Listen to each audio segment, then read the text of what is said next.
There's an occult tradition going back to antiquity that stretches up through the Renaissance and our own contemporary era. It's basically this: the belief in an invisible world or an unseen dimension that exists alongside the world that we live in. And this invisible world has influences in it that can be felt upon us and through us. Some people contact it through things like astrology or divination or prophecy or numerology. Other people engage in what's called spiritualism or channeling, talking to the dead or talking to unseen spirits. When that kind of practice occurs outside of the parameters of mainstream faiths, it's often called the occult.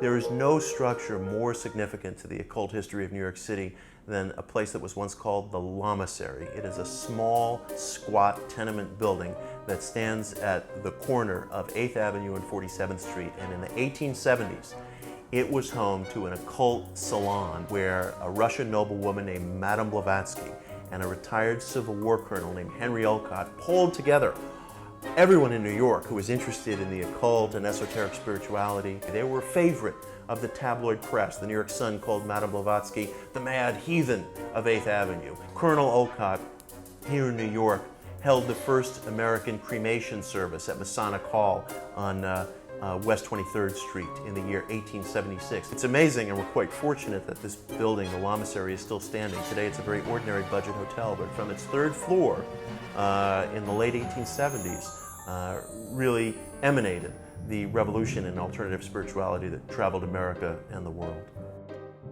Grand Central, probably the most famous train station in the world, is a temple of occult and mythical imagery. Cornelius Vanderbilt owned the land on which Grand Central was built.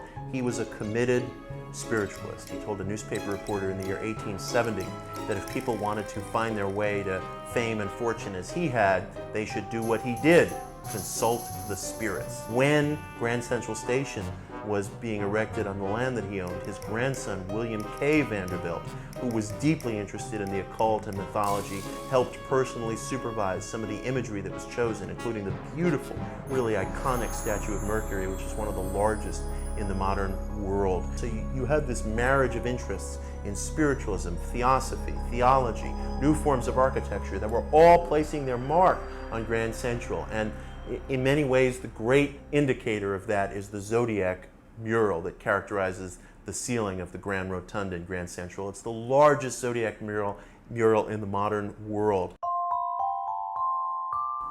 Fred F. French was a very influential developer in New York in the years following the First World War. He was an aficionado of the occult.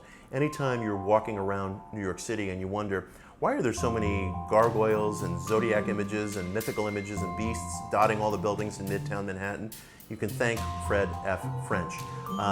He was a developer, but he worked very closely with artists and architects, and he created the mythical occult Art Deco look of a lot of buildings that dot Midtown Manhattan. His crowning jewel was the Fred F. French building at the corner of 5th Avenue and 45th Street. He referred to it as his Mesopotamian skyscraper.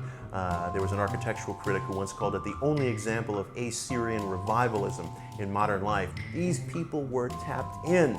They weren't just cutting and pasting these images from Europe, they were creating.